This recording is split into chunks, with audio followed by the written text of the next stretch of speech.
The Hurva Synagogue, also known as Hurvat Rabbi Yehuda Hasid, is a historic synagogue located in the Jewish quarter of the Old City of Jerusalem. The synagogue was founded in the early 18th century by followers of Judah Hasid, but it was destroyed by Muslims a few years later in 1721. The plot lay in ruins for over 140 years and became known as the Ruin, or Hurva. In 1864, the Parashim rebuilt the synagogue, and although officially named the Beis Yaakov Synagogue, it retained its name as the Hurva. It became Jerusalem's main Ashkenazic synagogue, until it too was deliberately destroyed after the withdrawal of the Israeli forces by the Arab Legion during the 1948 Arab-Israeli War. After Israel captured East Jerusalem from Jordan in 1967, a number of plans were submitted for the design of a new building. After years of deliberation and indecision, a commemorative arch was erected instead at the site in 1977, itself becoming a prominent landmark of the Jewish quarter. The plan to rebuild the synagogue in its 19th-century style received approval by the Israeli government in 2000, and the newly rebuilt synagogue was dedicated on March 15,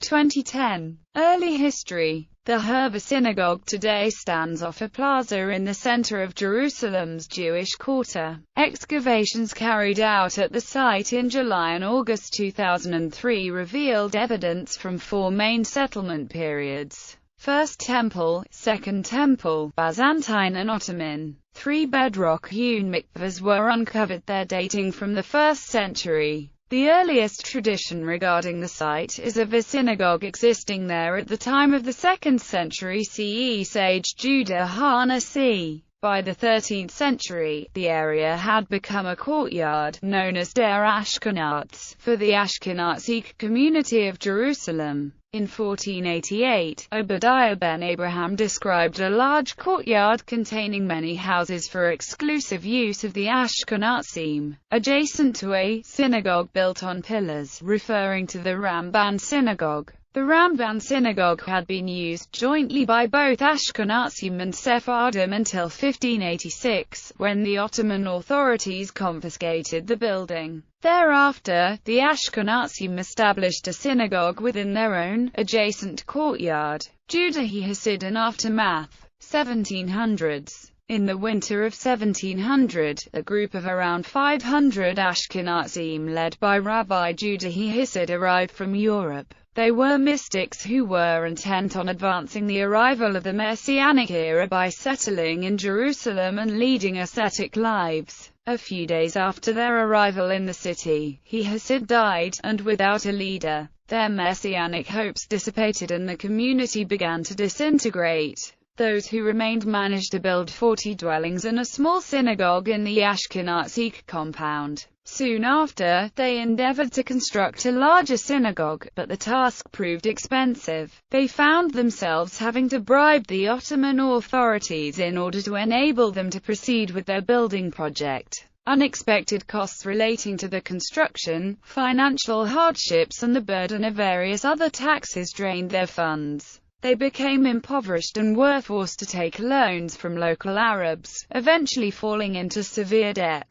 Pressure and threats from the creditors led to a Mashulich being sent to abroad to solicit funds for repayment of the loans. In late 1720, with the debt still outstanding, the Arab lenders lost patience and set the synagogue and its contents alight. The leaders of the community were imprisoned and shortly after, all the Ashkenazim were banished from the city. Over the course of time, shops were built in the courtyard and the synagogue was left desolate, in a pile of rubble. It thus became known as the Ruin of Rabbi Judah Hasid. Efforts of the Parashim. 1812–37. Between 1808 and 1812 another group of ascetic Jews, known as Parashim, immigrated to Palestine from Lithuania. They were disciples of the Vilna Gaon and had settled in the city of Saf to the north. Some had wished to settle in Jerusalem and reclaim the Ashkenazic compound. They were worried, however, that descendants of the Arab creditors still held the old promissory notes relating to the century-old debts incurred by Hasid's followers, and that a new group of Ashkenazi immigrants would possibly inherit responsibility for repayment. The descendants of a group of Hasidim who made Aliyah in 1777 also presented a problem. They apparently objected to any effort by the Perushim to take control of the synagogue ruin, claiming it had never belonged to the Perushim or their ancestors.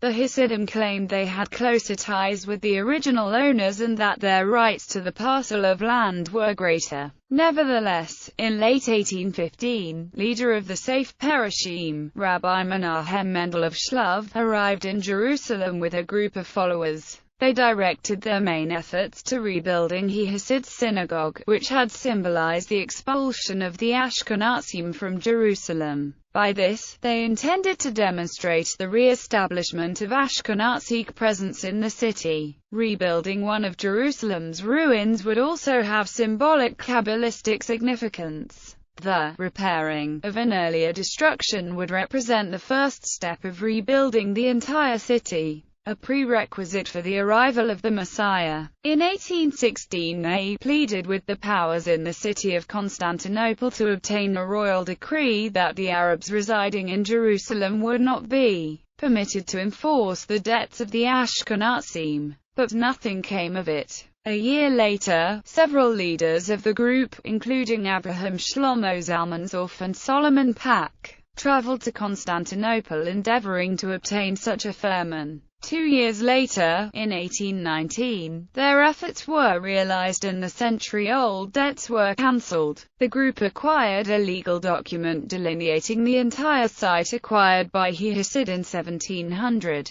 The area now included dilapidated dwellings and shops built by the creditors' heirs on part of the site. Next, they had to secure another firman that would permit construction at the site, including the building of a large synagogue. 2 successive missions in 1820 and 1821 to obtain the firman from the Sultan's court failed. Still awaiting imperial permission to build in the courtyard, the Perushim wished to rely on an old firman given to the Jews in 1623, which stated that there could be no objection to them building in their own quarters. Having received a supporting document issued by the Qadi of Jerusalem in March 1824, it was possible for them to begin rebuilding the dwellings in the courtyard. In practice, however, construction never materialized as they were unable to exercise their authority over the plot of land. This was apparently due to confrontation with the Arab squatters and the local government's disregard of the documents proving their ownership of the courtyard.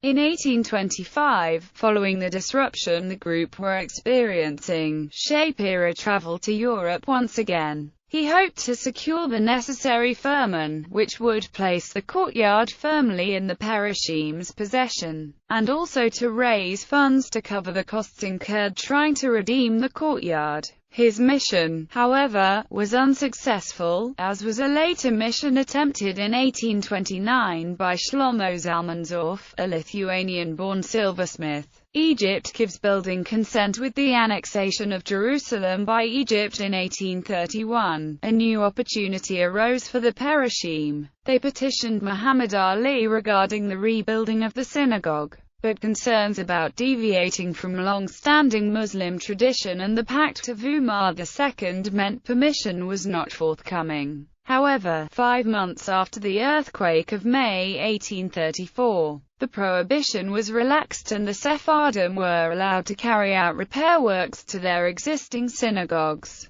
This consent gave rise to further efforts by the Ashkenazim to receive authorization to rebuild theirs. On 23 June 1836, after traveling to Egypt, Zoff, together with the backing of the Austrian and Russian consuls in Alexandria, obtained the long-awaited firman. It seems he was successful in gaining support of the Austrian consul Muhammad Ali by invoking the name of Baron Salomon Mayer von Rothschild of Vienna. Muhammad Ali was hopeful that by giving his permission to rebuild the ruin, Rothschild would be inclined to forge financial and political ties with him, which would in turn secure political support of Austria and France. In fact, Rothschild's involvement was a ruse. As soon as Zorf received the firman, he contacted Zvi Hirschleren of the Clerks' Organization in Amsterdam, requesting that funds his brother had pledged towards the building of synagogues in Palestine be applied to the ruin. But Leren had doubts as to what exactly the firman permitted.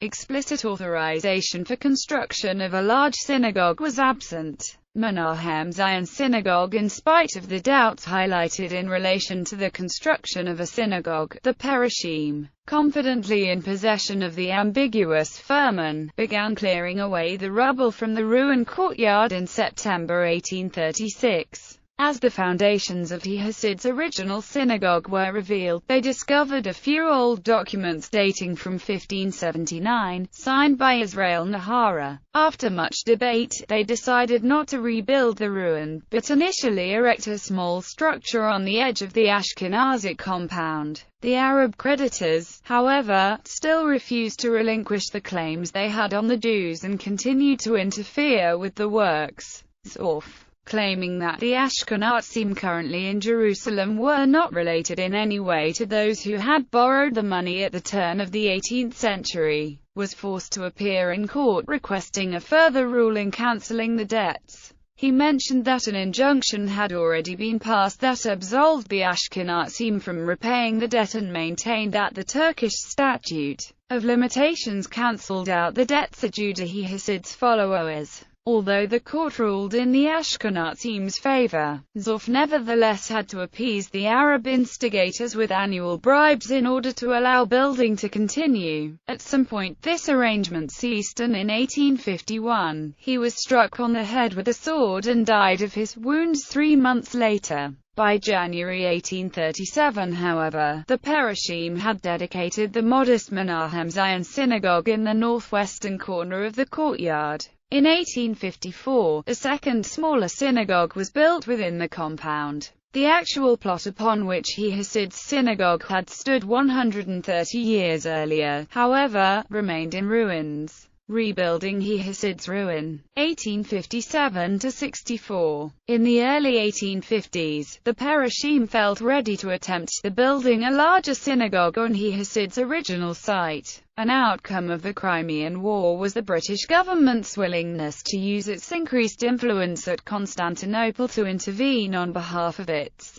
Jewish subjects who resided in Jerusalem. On 13 July 1854, James Finn of the British Consulate in Jerusalem wrote to the British ambassador in Constantinople describing the wishes of the 2,000-strong Ashkenazi community to build a new synagogue. He noted that funds for construction had been collected by Moses Montefiore 12 years earlier. He also enclosed a 150-year-old firman, which authorized the Ashkenazi Jews to rebuild their ruined synagogue. As the title to the plot of land was held by the Amzalag family, who were British subjects, they designated London-born Rabbi Herschel, son of Chief Rabbi of Great Britain Solomon Herschel, to negotiate the transfer. The British consulate agreed to lend its sanction to the contract in order to avoid possible intrusion by the Turks. At issue was the question of whether the building of a synagogue at the site constituted the repair of an old house of non-Muslim worship or the establishment of a new synagogue.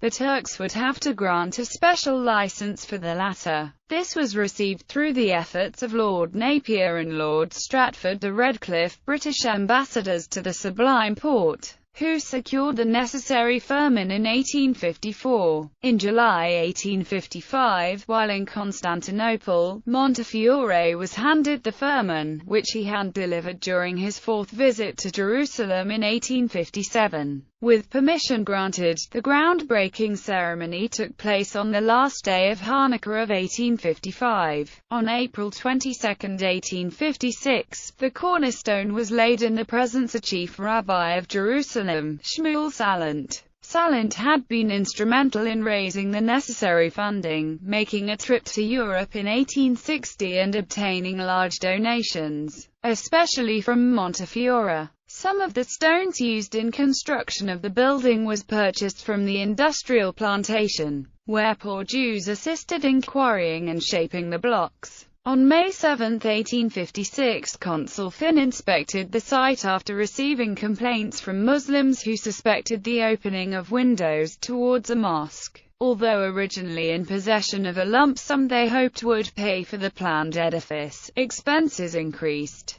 Construction work progressed slowly for lack of funds, and the impoverished community soon found themselves having to arrange collections throughout the diaspora. One notable emissary, Jacob Sapir, set off for Egypt in 1857, and returned in 1863, having visited Yemen, Aden, India, Java, Australia, New Zealand and Ceylon. The largest single gift came from Ezekiel Rubin, a wealthy Sephardi Jew from Baghdad, who gave 100,000 of the million piastres needed. His sons, Menashe and Sasson, later supplemented his donation. The combined donations from the Rubin family eventually covered more than half the cost. It marked an important step in the unity of the Sephardic and Ashkenazic communities of the city. Another contributor was the King Frederick William IV of Prussia, whose name was inscribed above the entrance together with those of other benefactors. He also gave permission for funds to be collected from his Jewish subjects. Throughout Western Europe, emissaries sought donations with the slogan, "Merit eternal life with one stone." With new funds arriving, work could progress. In 1862, the domed ceiling was completed and Rabbi Yeshaya Badaki, head of the Ashkenazic community, was honored with placing the final stone of the dome. 2 years later, in 1864, the new synagogue was dedicated. Present was Baron Alphonse de Rothschild, who 8 years earlier had been given the honor of laying the first stone. The edifice was officially named Beis Yaakov, House of Jacob, in memory of Jacob Meir de Rothschild, whose son Edmund de Rothschild had dedicated much of his life supporting the Jews of Palestine. The locals, however, continued to refer to the building as the Hurva. As a token of gratitude to the British government for their involvement, the British consul James Finn was invited to the dedication ceremony, which included a Thanksgiving service. He described the beautiful chants and anthems in Hebrew, the subsequent refreshments provided and the playing of Russian and Austrian music. The Hurva Synagogue was designed and constructed under the supervision of Asad Effendi, the Sultan's official architect. Built in Neo-Byzantine style, it was supported by 4 massive pilasters at each corner over which soared a large dome. The construction of only one of these towers was completed. The other 3 were missing the upper level and the small dome that capped it. The facade was covered in finely hewn stone and incorporated 12.5 meters high window arches. The height of the synagogue to the bottom of its dome was around 16 meters, and to the top of the dome it was 24 meters. 12 windows were placed around the base of the dome, which was surrounded by a veranda, which offered a fine view of large parts of the Old City and the area around Jerusalem. Being one of the tallest structures in the Old City, it was visible for miles. Interior: the synagogue prayer hall was reached via an entrance with 3 iron gates. The length was around 15.5 meters and the width was around 14 meters. The women's section was in the galleries, along the 3 sides of the chapel, except the eastern side. Access to the galleries was through towers situated at the corners of the building. The Holy Ark had the capacity to house 50 Torah scrolls and was built on 2 levels. It was flanked by 4 Corinthian columns surrounded by Baroque woodcuts depicting flowers and birds. The ark, together with its ornamental gates, were taken from the Nikolaevsky Synagogue in Kherson, Russia, which had been used by Russian Jewish conscripts, forced to spend 25 years in the Tsarist army. Directly above the ark was a triangular window with rounded points. To the right and in front of the ark was the cantor's podium, which was designed as a miniature version of the two-level ark. The center of the synagogue originally contained a high wooden bimah, but this was later replaced with a flat platform covered with expensive marble plates. Numerous crystal chandeliers hung from the dome. The dome itself was painted sky blue and strewn with golden stars. Frescoes with religious motifs, such as Stars of David, the Menorah, Mount Sinai and the Ten Commandments, adorned every wall. In the four corners were drawings of four animals in accordance with the statement in Pirkei Avot. Be strong as the leopard and swift as the eagle, fleet as the deer and brave as the lion, to do the will of your Father in heaven. One of the most generous donations came from Pinchas Rosenberg, the imperial court tailor of St. Petersburg. In the diary of Rabbi Haim Halevi, the emissary who had been sent from Jerusalem to collect funds for the synagogue, Rosenberg set out in details what his money was intended for. Among the items that were bought with his money were 2 big bronze candelabras, a silver Hanukkah candlestick that arrived miraculously on the 1st Tevet, 1866, precisely in time to light the last 8 Hanukkah candles, and a iron door made under the Holy Ark for safekeeping of the candlestick.